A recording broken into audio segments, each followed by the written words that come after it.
Pemerintah akan membentuk Satuan Tugas, Satgas, atau Task Force Bidang Pertanahan untuk mendukung percepatan pembangunan di Ibu Kota Nusantara atau IKN Nusantara, Kalimantan Timur.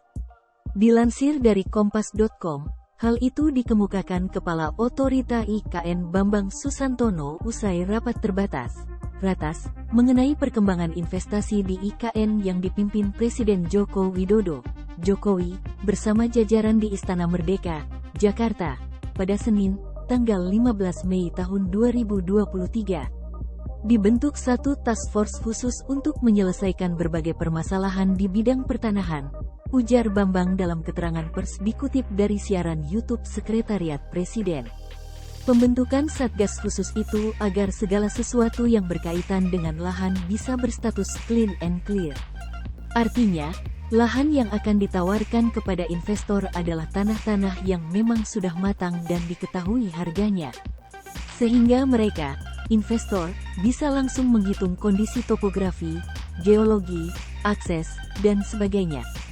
Sehingga nanti dalam rencana bisnis hal ini akan lebih tajam lagi, jelasnya. Dengan demikian, ketika para investor berkomunikasi dengan otorita IKN, misalnya mengenai harga atau nilai tanah, sudah ada rujukan data-data yang terbaru. Sehingga nanti pada waktu para pelaku investasi ini akan berdialog dengan kami, berdiskusi dengan kami, mencari harga yang paling baik misalnya, itu tentu akan dilandasi oleh data-data dan informasi terkini yang up to date, tutup Bambang. Sebelumnya, Wakil Ketua Umum Kadin Bidang Agraria, Tata Ruang dan Kawasan Sani Iskandar mengatakan, investor selalu memperhatikan banyak faktor dalam melakukan investasi. Terlebih jika investasi yang dilakukan merupakan jenis jangka panjang. Menurutnya, hal tersebut kemungkinan yang menjadi penyebab belum adanya investasi yang terrealisasi di IKN. Ia menjelaskan, investor akan memperhatikan bagaimana agar investasi yang ditanamkan betul-betul memberi hal yang positif bagi perusahaan. Karena ini kan proyek IKN ini jangka panjang. Masalah ya pertaruhannya memang cukup besar kalau dikaitkan dengan resiko investasi.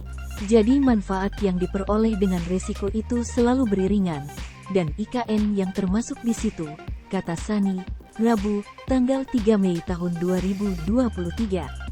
Keputusan realisasi investasi kata Sani menjadi kewenangan dari masing-masing pimpinan perusahaan atau investor. Meski, Presiden Joko Widodo sudah berkali-kali meyakinkan investor untuk masuk ke proyek IKN.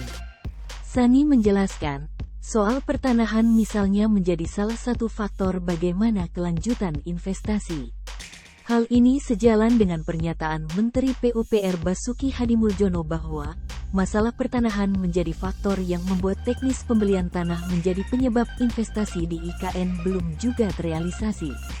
Meski menurutnya hal tersebut tak menjadi faktor utama, faktor lain yang mungkin menjadi pertimbangan investor dalam merealisasikan investasi di IKN ialah adanya tahun politik. Sama seperti sektor pertanahan, soal tahun politik juga bukan jadi faktor satu-satunya belum adanya investor yang melakukan realisasi investasi.